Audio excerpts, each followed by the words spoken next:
Welcome to circuit अड्डा। तो last class में हम लोगों ने मॉसफेट क्या होता है, मॉसफेट का इंटरनल कंस्ट्रक्शन क्या है और मॉसफेट कैसे काम करता है, ये चीज़ हमने देखा था।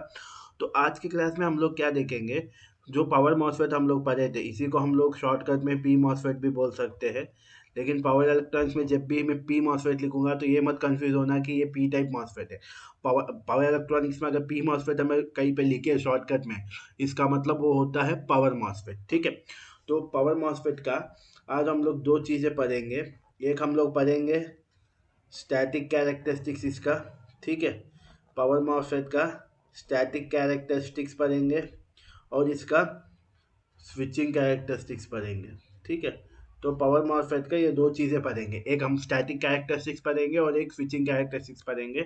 ये चीज़ आपको मैं पहले ही बताया था कि स्टैटिक कैरेक्टरिस्टिक्स मतलब यहाँ पे हम कोई time time with respect to time हम नहीं देखेंगे। हम बस वोल्टेज और करंट के बीच में वेरिएशन कैसे हो रहा है यही चीज़ देखेंगे।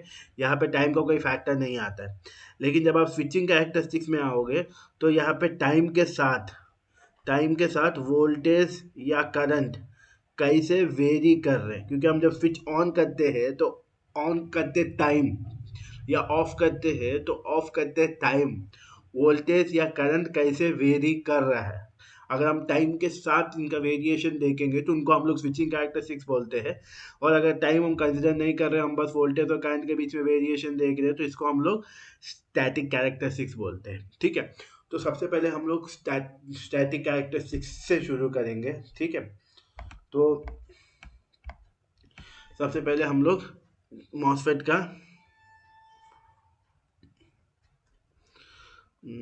स्टैटिक कैरेक्टरिस्टिक्स देखेंगे। ठीक है। Static characteristics. ठीक है। तो इसके लिए हमको एक मॉसफेट का सर्क्यूट डायग्राम तो लेना ही पड़ेगा। जैसा हम जब ट्रांजिस्टर का कैरेक्टरिस्टिक्स पढ़ रहे थे तो हम लोगों ने ट्रांजिस्टर का सर्क्यूट डायग्राम लिया था, सेम वैसे यहाँ पे हम लोगों को मॉसफेट का सर्क्यूट डायग्राम लेना पड़ेगा। ठीक है। तो मैं आपको बोला था मॉसफेट का सिंबल क्या होता है। ये हमारा गेट रहता है। ठीक है।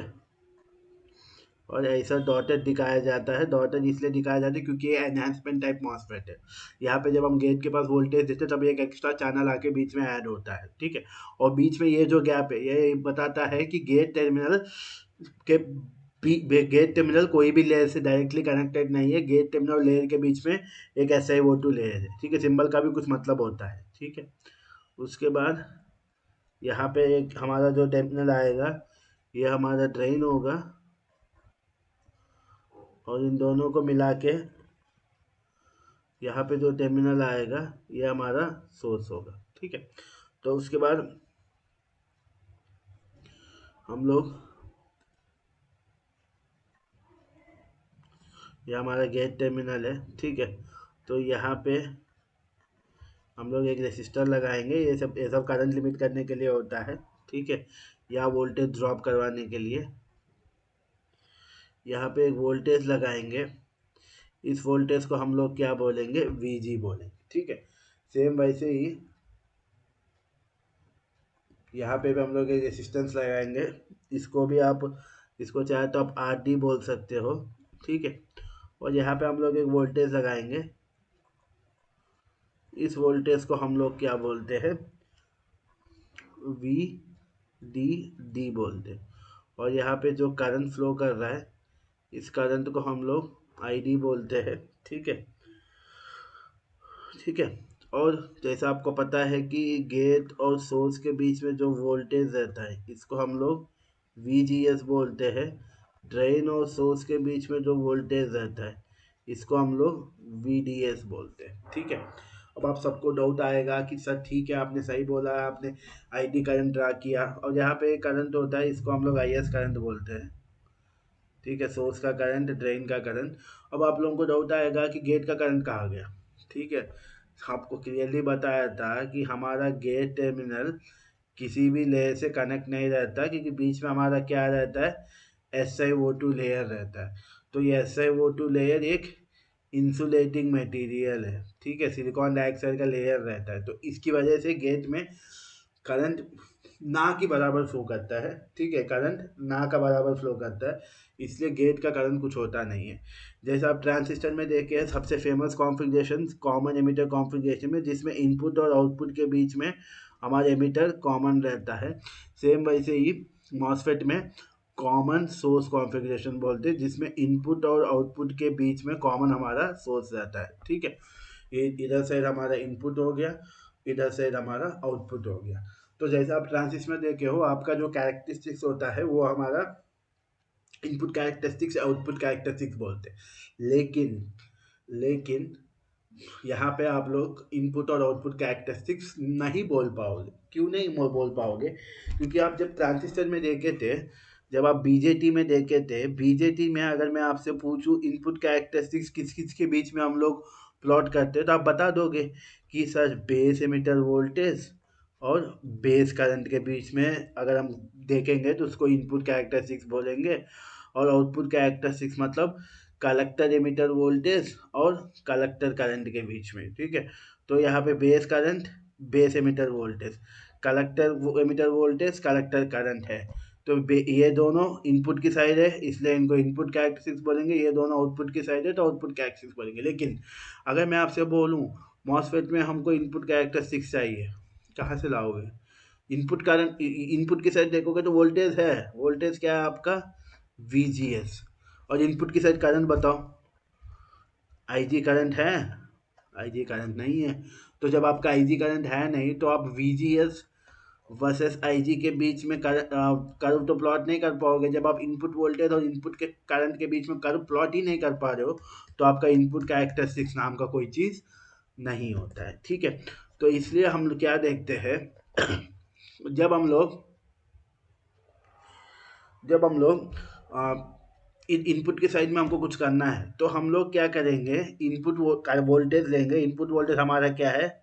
VGS। और आउटपुट करंट मतलब इधर साइड का करंट लेंगे, इधर साइड का करंट हमारा क्या है? ID।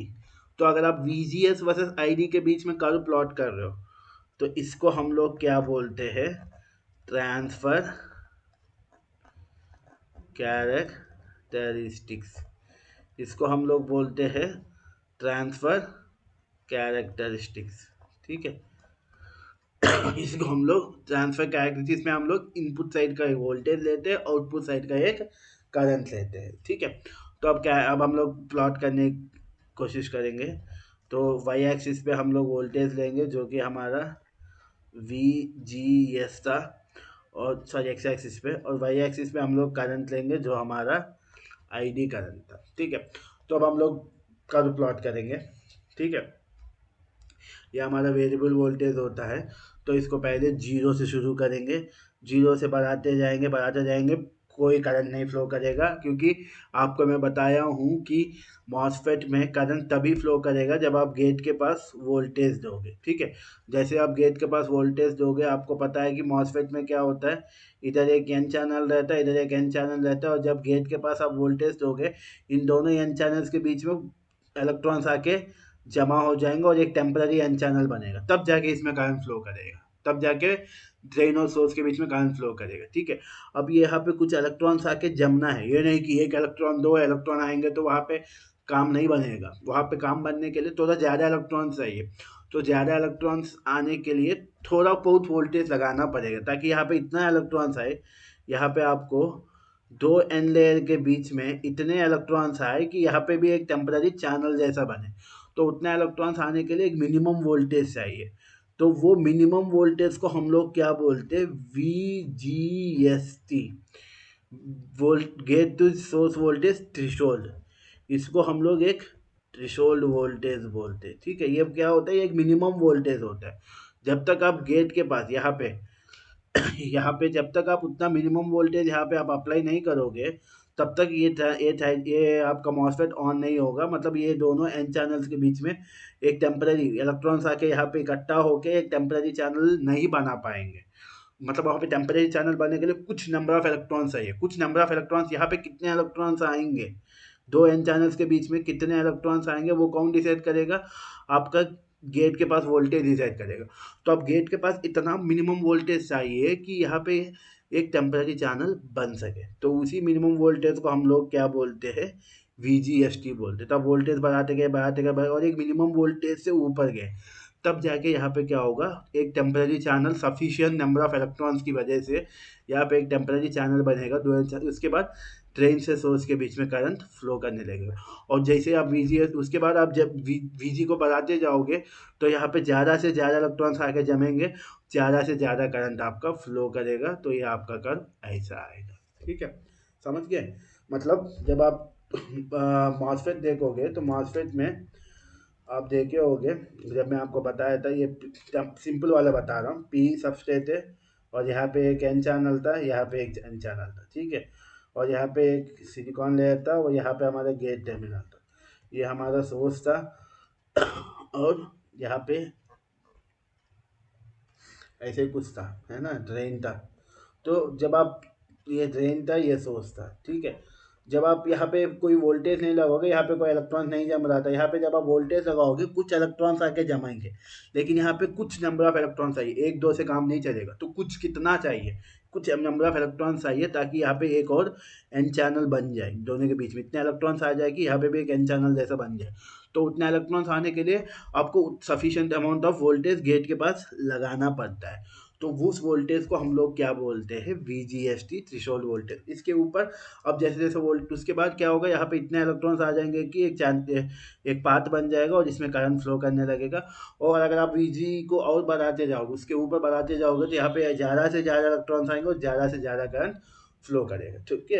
ये मिनिमम वोल्टेज चाहिए, इसके बाद ही आपका करंट फ्लो करना शुरू होगा और वोल्टेज के साथ साथ करंट बढ़ता जाएगा, क्योंकि जैसे जैसे आप गेट के पास वोल्टेज बढ़ाओगे, यहाँ पे ज़्यादा से ज़्यादा इलेक्ट्रॉन्स आएंगे और ज़्यादा से ज़्यादा करंट फ्लो करेगा ठीक है। तो इन कैरेक्टरिस्टिक्स को हम लोग क्या बोलते हैं, इनको हम लोग ट्रांसफर क्या, इनपुट नहीं बोल सकते, क्योंकि हमने इनपुट की साइड वोल्टेज लिया और आउटपुट की साइड करंट लिया, और इन दोनों के बीच में हम रिलेशनशिप देख रहे हैं। तो दोनों इनपुट के क्वांटिटीज नहीं है, एक इनपुट का साइड है, एक आउटपुट का साइड है, तो इसलिए इसको हम लोग क्या बोलते हैं, ट्रांसफर कैरेक्टरिस्टिक्स बोलते हैं, ठीक है। तो उसके बाद अब हम लोग अगला कैरेक्टरिस्टिक्स जाएंगे, जो कि हमारा दूसरा कैरेक्टरिस्टिक्स हम देखेंगे, ये मैं अरेज कर दे रहा हूँ, ठीक है। दूसरा हमारा जो कैरेक्टरिस्टिक्स है वो हमारा रहेंगे,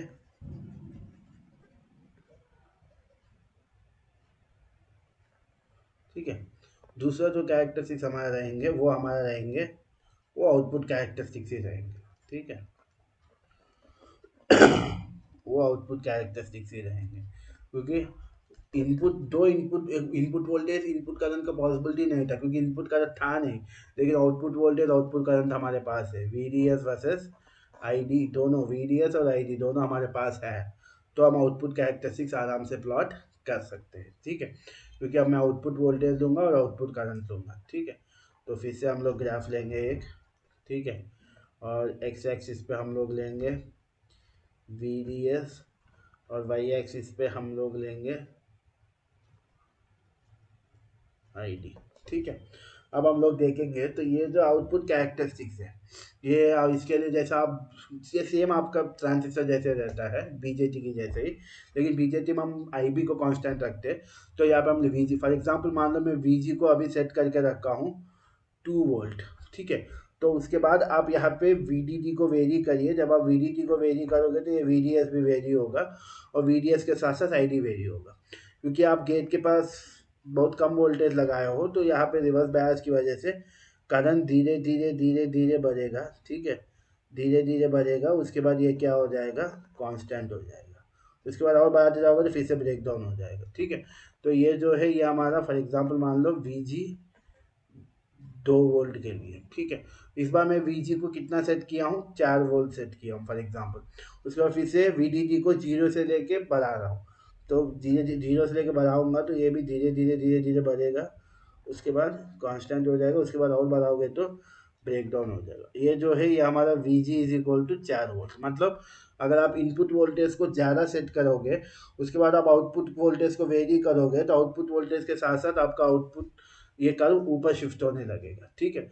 तो ये हमारा क्या है, आउटपुट कैरेक्टरिस्टिक्स है। इसमें क्या है कि जब आप VG को कांस्टेंट रख दिए हो, उसके बाद आप VDD को वेरी करके ID देख रहे हो, तो ये यहाँ पे एक जंक्शन रिवर्स बायस की जैसा रहेगा, तो थोड़ा वोल्टेज आएगा, उसके बाद कांस्टेंट हो जाएगा, उसके बाद और बढ़ाते जाओगे तो ब्रेक डाउन हो जाएगा। अगर मान लो इस बार वीजी को ज़्यादा सेट करोगे तो ये थोड़ा ऊपर तक बढ़ेगा, उसके बाद कांस्टेंट हो जाएगा, उसके बाद ब्रेक डाउन होगा। अगर और ज़्यादा सेट करोगे तो और ऊपर आएगा। तो ये कितना ऊपर आएगा वो कौन डिसाइड करेगा? वीजी। अब वीजी को कितना सेट किए हो, अगर ज़्यादा सेट करोगे तो ज़्यादा ऊपर तक बढ़ के कांस्टेंट होगा, कम सेट किया हो तो कम बढ़ के कांस्टेंट होगा। ठीक है, तो ये आपका क्या है, आपका मॉसफेट का स्टैटिक कैरेक्टरिस्टिक्स है। एक आप ट्रांसफर कैरेक्टरिस्टिक देख रहे हो और एक आप आउटपुट कैरेक्टरिस्टिक देख रहे हो। ठीक है, उसके बाद अब हम लोग क्या करेंगे, अब हम लोग जाएंगे स्विचिंग कैरेक्टरिस्टिक्स पे, क्योंकि आसान है। ठीक है, इसलिए तो अब हम लोग इसका स्विचिंग कैरेक्टरिस्टिक्स देखेंगे। Switching characteristics of power MOSFET. P मतलब पावर। ठीक है, switching characteristics of power MOSFET. Switching characteristics मतलब क्या होता है, जब आप पी मॉसफेट को ऑन कर रहे हो तो वो तुरंत ऑन होगा नहीं, थोड़ा टाइम लेगा, क्योंकि अंदर थोड़ा चार्ज होने में टाइम लेता है।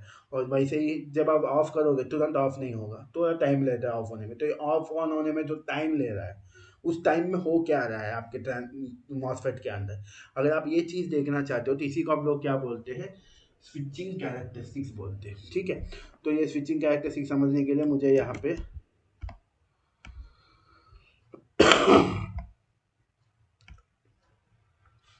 इसको थोड़ा जूम कर लेता हूँ ताकि हमको अच्छा लगे, है ना। ठीक है, ये हमारा स्विचिंग कैरेक्टरिस्टिक्स है। ये वीसी नहीं है, वीजी है। ठीक है, वो जहाँ से इमेज लिया हूँ उसमें कट गया है। ठीक है, ये आपका वीजी है। ठीक है, तो सेम वैसे आप एक मॉसफेट ले रहे हो। ठीक है, मैं एक मॉसफेट ले रहा हूँ, ये हमारा ड्रेन है और दो टर्मिनल मिलके हमारा सोर्स बन रहा है। ठीक है, इससे आप चाहे तो यहाँ पे आप एक छोटा सा रेसिस्टर लगा लो, ये हमारा गेट है, यहाँ पे आप वोल्टेज लगाओगे। ठीक है, अब वोल्टेज का वेवफॉर्म ऐसा है। ठीक है, इस वोल्टेज को हम लोग वीजी वोल्टेज बोलते हैं। ठीक है, उसके बाद यहाँ पे हम लोग एक रेसिस्टर लगाए हैं, इस वोल्टेज को हम लोग वीडीडी बोलेंगे, और यहाँ पे जो करंट फ्लो कर रहा है इसको आईडी बोलेंगे, और यहाँ पे जो वोल्टेज है इसको हम लोग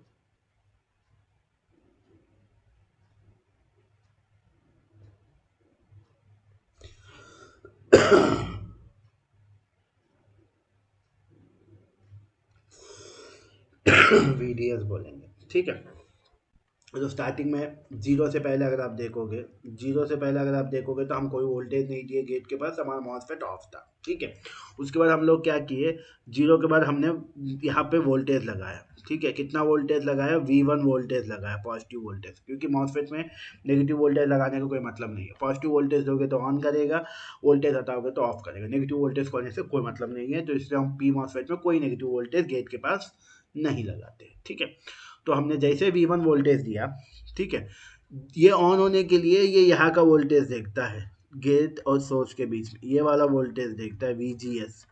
ठीक है, लेकिन देखिए गेट टर्मिनल आपका क्या है, अगर आप मॉसफेट का इंटरनल कंस्ट्रक्शन देखोगे तो यहाँ पे एक एन लेयर है, यहाँ पे एक एन लेयर है, और ये पूरा पी लेयर है। ठीक है, और यहाँ पे एक SiO2 लेयर है। ठीक है, और इसी SiO2 लेयर में थोड़ा काट के यहाँ पे एक टर्मिनल लगाया गया। ठीक है, और यहाँ पे भी काट के एक टर्मिनल लगाया गया, ये दोनों आपका सोर्स हो गया, और नीचे से एक टर्मिनल लिया गया, एक आपका ड्रेन हो गया। ठीक है, इन दोनों को आपस में जोड़ के ये हमारे यहाँ पे हमारा जो वोल्टेज आएगा ये हमारा VDS वोल्टेज होगा, है ना। यहाँ पे रेसिस्टर है, और यहाँ पे ये हमारा गेट का टर्मिनल हो गया। ठीक है, तो जब आप गेट का टर्मिनल के पास जब आप वोल्टेज दोगे, ठीक है, गेट का टर्मिनल के पास जब आप वोल्टेज दोगे जो कि हमारा VGS वोल्टेज है, तो ये टर्मिनल और ये लेयर के बीच में क्या है, एक SiO2 लेयर है। SiO2 लेयर क्या है आपका, एक ये एक इंसुलेटिंग मटेरियल है, ठीक है। अब देखिए गेट का टर्मिनल मेटल का है, मतलब ये एक कंडक्टर है, ये हमारा गेट का टर्मिनल है, ठीक है। और इधर पी लेयर भी एक कंडक्टिंग मटेरियल ही है एक तरह का। तो इधर हमारा पी लेयर है और बीच में क्या है हमारा SiO2 लेयर है। तो इनडायरेक्टली ये क्या बन रहा है, एक कैपेसिटर जैसा बन रहा है या नहीं, कैपेसिटर जैसा बन रहा है ना, क्योंकि यहाँ पे गेट टर्मिनल है, वो उसको तो हम लोग वोल्टेज दे ही रहे, तो वो एक कंडक्टिंग मटेरियल हो गया। और अंदर गेट इधर SiO2 की लेयर की इधर साइड हमारा पी लेयर है, जो कि एक कंडक्टिंग मटेरियल है, एक तरह का सेमी कंडक्टिंग मटेरियल। इधर एक कंडक्टिंग मटेरियल है गेट टर्मिनल, और इधर एक कंडक्टिंग मटेरियल पी लेयर, बीच में SiO2 लेयर है। तो यहाँ पे ये क्या बन रहा है, कैपेसिटर बन रहा है। तो यहाँ पे गेट के पास अगर आप देखोगे तो गेट के पास एक कैपेसिटेंस का इफेक्ट आया, और इसी कैपेसिटेंस इफेक्ट की वजह से मॉसफेट ऑन और ऑफ होने में थोड़ा टाइम लेता है, क्योंकि कैपेसिटर है। कैपेसिटर क्या करता है, आप सबको पता है कैपेसिटर का बेसिक प्रॉपर्टी क्या है, rate of change of voltage को रोकता है या करंट को रोकता है, rate of change of voltage. Capacitor rate of change of voltage को ब्लॉक करता है। मतलब कैपेसिटर का मेन काम क्या होता है, अगर आप वोल्टेज को सडनली इंक्रीज करोगे तो इंक्रीज नहीं होने देगा, वो धीरे धीरे धीरे धीरे इंक्रीज होने देगा। कैपेसिटर के पास अगर आप वोल्टेज देखते हैं, कैपेसिटर का voltage with respect to time देखते हैं, तो कैपेसिटर वोल्टेज ऐसा बढ़ता है, धीरे धीरे बढ़ेगा, उसके बाद कांस्टेंट होगा। ऐसा सडनली नहीं बढ़ेगा कैपेसिटर का वोल्टेज, कैपेसिटर का वोल्टेज कभी भी सडनली नहीं बढ़ेगा, ठीक है। कैपेसिटर का वोल्टेज धीरे धीरे बढ़ेगा, ठीक है। ये आपका बेसिक्स है, इसलिए बोला जाता है इलेक्ट्रॉनिक्स और पावर इलेक्ट्रॉनिक्स समझने के लिए आपको बेसिक्स आना चाहिए हो, ठीक है। तो अब देखो कैपेसिटर के पास आप भले ही, मैंने देखो कैपेसिटर के पास ये जो वोल्टेज दे रहा हूँ V1 वोल्टेज, ये मैं कहाँ पे दे रहा हूँ, गेट के पास ही दे रहा हूँ। तो V1 वोल्टेज मैं सडनली दे रहा हूँ गेट के पास, यहाँ पे टर्मिनल के पास दे रहा हूँ V1 वोल्टेज, ठीक है। V1 वोल्टेज मैं यहाँ टर्मिनल के पास दे रहा हूँ। अब गेट के पास वोल्टेज V1 आएगा, तुरंत नहीं आएगा, ये क्या होगा, ये VGS है, ठीक है, ये VG है, ये VGS है। अंतर देखिएगा, VG में मैं जो वोल्टेज दे रहा हूँ गेट टर्मिनल के पास, VGS गेट और सोर्स के बीच में जो वोल्टेज बन रहा है, उन दोनों में फ़र्क रहता है। क्यों रहता है, क्योंकि गेट के पास एक कैपेसिटर इफेक्ट है, ठीक है। तो मैं गेट के पास V1 वोल्टेज दिया हूँ, लेकिन गेट के पास V1 वोल्टेज तुरंत नहीं लग रहा है, वोल्टेज क्या हो रहा है, धीरे धीरे बढ़ रहा है, ठीक है। गेट के पास वोल्टेज धीरे धीरे धीरे धीरे बढ़ रहा है, बढ़ के ये कितना पहुंचा, VGST पर, ठीक है। तो ये जो टाइम लगा गेट वोल्टेज को जीरो से VGST क्या होता है, मिनिमम गेट वोल्टेज, गेट के पास एक मिनिमम वोल्टेज चाहिए पी मॉसफेट को ऑन करने के लिए। आपने भले ही V1 वोल्टेज दिया, लेकिन ये गेट के पास तुरंत नहीं आएगा, धीरे धीरे बढ़ेगा। क्यों बढ़ेगा, क्योंकि गेट के पास ये SiO2 लेयर है, जो कि एक कैपेसिटेंस इफेक्ट ला रहा है। तो भले ही आप गेट के एक्सटर्नल वोल्टेज है, भले ही आपने एक्सटर्नल वोल्टेज V1 दे दिया, लेकिन यहाँ पे वो वोल्टेज धीरे धीरे लगेगा, ठीक है। और धीरे धीरे लग के ये जीरो से VG मिनिमम वोल्टेज तक पहुँचा।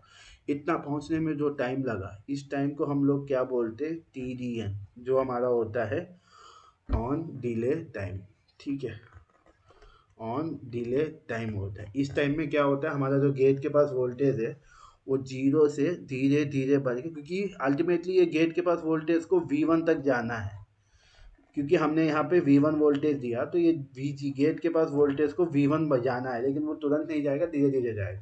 तो पहला वह क्या हुआ, जीरो से धीरे धीरे बढ़ के VGST तक गया। तो जीरो से VGST तक जाने के लिए गेट जो टाइम लगा उसको हम लोग क्या बोलते हैं, डिले टाइम बोलते हैं, ऑन डिले टाइम बोलते हैं, ठीक है। इसके बाद जैसे ही वोल्टेज VGST पहुंचा, तो अब हमारा जो ID करंट है, क्योंकि अब हमारा ट्रांजिस्टर ऑन होने लगेगा, क्योंकि हमने गेट के पास वोल्टेज दिया, तो अब हमारा ट्रांजिस्टर ऑन होने लगेगा। तो उसके बाद जब आपका वोल्टेज VGST से बढ़ के यहाँ तक जाएगा, जो कि VGP होता है, पीक होता है, तो हमारा करंट जीरो से बढ़ के मैक्सिमम जाता है, ठीक है। उसके बाद ये वोल्टेज हमारा मैक्सिमम जाता है, जो कि हमारा V1 है। मैं आपको बोला था, क्योंकि हमारे गेट का वोल्टेज अल्टीमेटली V1 तक जाना है, लेकिन वो तुरंत नहीं जाएगा, धीरे धीरे। मतलब अगर आप यहाँ पे 5 वोल्ट दिए हो, तो ये तुरंत 5 वोल्ट नहीं जाएगा, जीरो से शुरू होगा, धीरे धीरे धीरे धीरे धीरे बढ़ के 5 वोल्ट तक जाएगा। तो पहले आपने V1 दिया, वी लेकिन वो धीरे धीरे पढ़ के पहले VGT तक गया, VGT तक गया तो उतना टाइम वहाँ तक जाने में जो टाइम लगा उसको हम लोग ऑन डिले टाइम बोले हैं। उसके बाद VGT से ये बढ़ के V1 तक गया। जब ये VGT से बढ़ना शुरू हुआ तब हमारा आईडी करंट बढ़ना शुरू होगा विथ रेस्पेक्ट टू ये जैसा बढ़ रहा है उसके साथ साथ बढ़ेगा, क्योंकि जब तक यहाँ वोल्टेज VGT तक नहीं गया तब तक हमारा आईडी नहीं रहेगा। क्योंकि मैं आपको बोला हूँ कि मॉसफेट के गेट के पास एक मिनिमम वोल्टेज चाहिए, उसके बाद ही करंट, क्योंकि मिनिमम वोल्टेज जब आएगा तभी हमारे इलेक्ट्रॉन्स आके सफिशिएंट इलेक्ट्रॉन्स आके जमेंगे, तभी हमारा यहाँ पे सफिशिएंट इलेक्ट्रॉन्स आके जमेंगे, तभी हमारा करंट फ्लो करना शुरू होगा। तो 0 से VGT तक बनने में जो टाइम लगा उसको ऑन डिले टाइम बोले। उस समय करंट में कुछ नहीं होगा। उसके बाद VGT से मैक्सिमम जाने में कुछ टाइम लगता है, उस टाइम को हम लोग क्या बोलते हैं, राइज टाइम बोलते हैं। ठीक है, मतलब टोटल ऑन होने में कितना टाइम लगा, delay time plus rise time. Delay time में क्या हो रहा है, हमारा वोल्टेज 0 से VGT तक बढ़ा और इस समय करंट कुछ नहीं बढ़ेगा क्योंकि करंट VGT के बाद चालू होगा। उसके बाद हमारा गेट वोल्टेज VGT से बढ़ के मैक्सिमम जाएगा तो हमारा करंट भी 0 से बढ़ के मैक्सिमम जाएगा। उसके बाद जब तक आप यहाँ पे वोल्टेज लगा रखो तब तक ये हमारा V1 के पास ही रहेगा और तब तक हमारा मॉसफेट ऑन ही रहेगा। ठीक है, उसके बाद अब मुझे T1 टाइम पे ऑफ करना था। तो ऑफ करना है तो मैंने क्या किया, यहाँ से V1 वोल्टेज हटा लिया। तो V1 वोल्टेज हटा लिया, तुरंत वोल्टेज 0 हो गया गेट के पास, लेकिन हमने सप्लाई वोल्टेज को 0 कर दिया। ठीक है, हमने क्या किया, अब मुझे T1 टाइम पे ट्रांजिस्टर को ऑफ करना था। तो अभी तक मैं V1 वोल्टेज दे रहा था गेट के पास, अब मैं गेट के पास वोल्टेज को क्या कर दिया, 0 कर दिया। लेकिन फिर से वही बात, गेट के पास कैपेसिटेंस इफेक्ट है तो ये वोल्टेज को सडनली बढ़ने नहीं देगा और वोल्टेज को सडनली घटने नहीं देगा। तो अब क्या होगा, ये वोल्टेज धीरे धीरे धीरे घटेगा, धीरे धीरे घट के एक पीक वोल्टेज तक आएगा। ये पीक वोल्टेज क्या होता है, मैक्सिमम वोल्टेज से थोड़ा कम होता है। ठीक है, पीक वोल्टेज तक आएगा और ये पीक वोल्टेज जैसा ऑन होते समय एक मिनिमम वोल्टेज चाहिए, उसके बाद ही हमारा करंट फ्लो करना शुरू करेगा।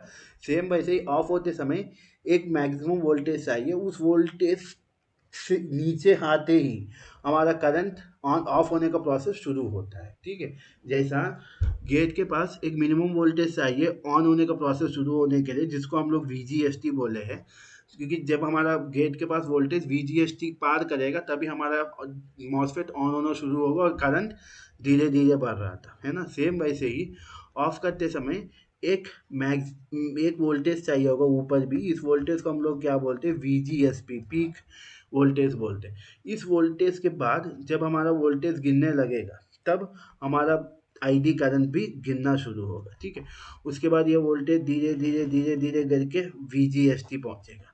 जैसे VGST पहुंचेगा, ये थ्रेशोल्ड वोल्टेज है, इसके बाद हमारा ट्रांजिस्टर ऑफ हो जाएगा। तो ये VGST पहुंचते पहुंचते ये करंट भी 0 हो जाएगा। ठीक है, तो V1 से VGSP गेट के पास वोल्टेज को V1 से VGSP तक गिनने के लिए जो टाइम लगता है, इस टाइम को हम लोग क्या बोलते हैं, ऑफ डिले टाइम बोलते हैं। उसके बाद VGSP से VGT तक गिनने के लिए जो टाइम लगता है इसको हम लोग क्या बोलते हैं, टी फॉल टाइम बोलते हैं, जो कि हमारा TF है। ठीक है, मतलब अगर आपको ऑफ टाइम चाहिए तो ऑफ होने में कितना टाइम लगेगा, ठीक है, of delay time plus fall time होता है। ठीक है, कॉन्सेप्ट बहुत सिंपल है। ठीक है, एक बार फिर से रिकैप कर दे रहा हूँ, देखिएगा।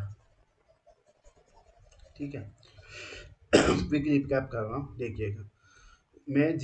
मुझे 0 सेकेंड्स पे ऑन करना था तो मैं 0 सेकेंड्स पे V1 वोल्टेज दिया। जैसे मैं V1 वोल्टेज दिया तो मेरे गेट के पास वोल्टेज तुरंत नहीं बढ़ेगा, मेरे गेट के पास वोल्टेज धीरे धीरे बढ़ेगा। तो वोल्टेज धीरे धीरे धीरे बढ़ते हुए थ्रेशोल्ड वोल्टेज तक पहुंचेगा। थ्रेशोल्ड वोल्टेज क्या होता है, एक मिनिमम वोल्टेज होता है, उसके ऊपर जब वोल्टेज जाएगा तभी हमारा मॉसफेट ऑन होना शुरू होगा।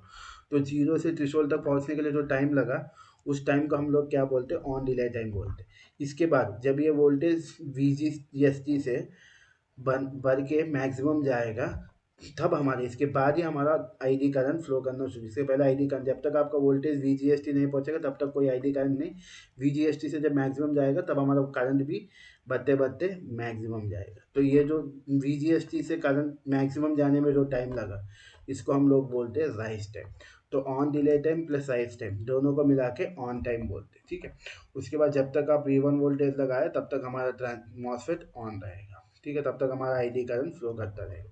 उसके बाद मुझे T1 टाइम पे ऑफ करने का मन किया, तो यहाँ पे मैं इनपुट वोल्टेज को, गेट के पास वोल्टेज को 0 कर दूंगा, लेकिन गेट के पास वोल्टेज तुरंत नहीं गिरेगा, ये धीरे धीरे गिरेगा, धीरे धीरे गिर के एक वोल्टेज तक पहुंचेगा। इस वोल्टेज को हम लोग क्या बोलते हैं, VGSP बोलते हैं, जो कि हमारा पीक वोल्टेज होता है।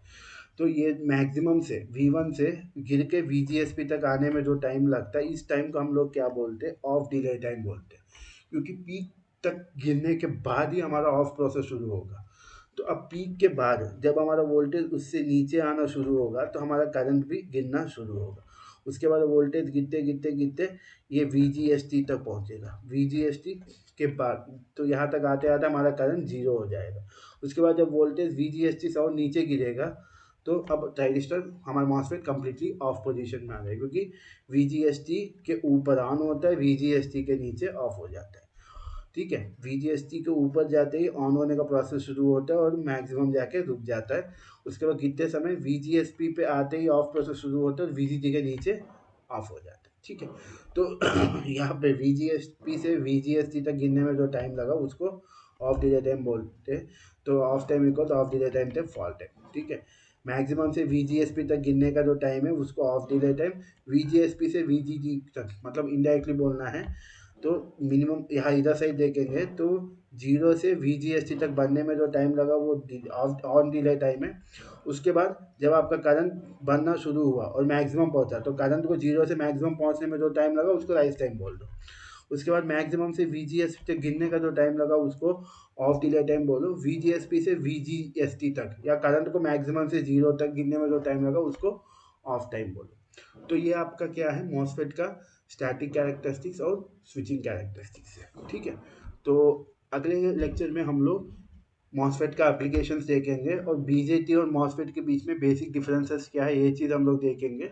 उसके बाद हम लोग सीधा हमारा ट्रांजिस्टर का आखिरी कंपोनेंट, जो इम्पोर्टेंट कंपोनेंट्स में सबसे आखिरी वाला कंपोनेंट है, डिवाइस है, जो कि हमारा IGBT है, उसके बारे में हम लोग डिस्कस करेंगे अगले क्लास में, ठीक है। तो thanks for watching the video.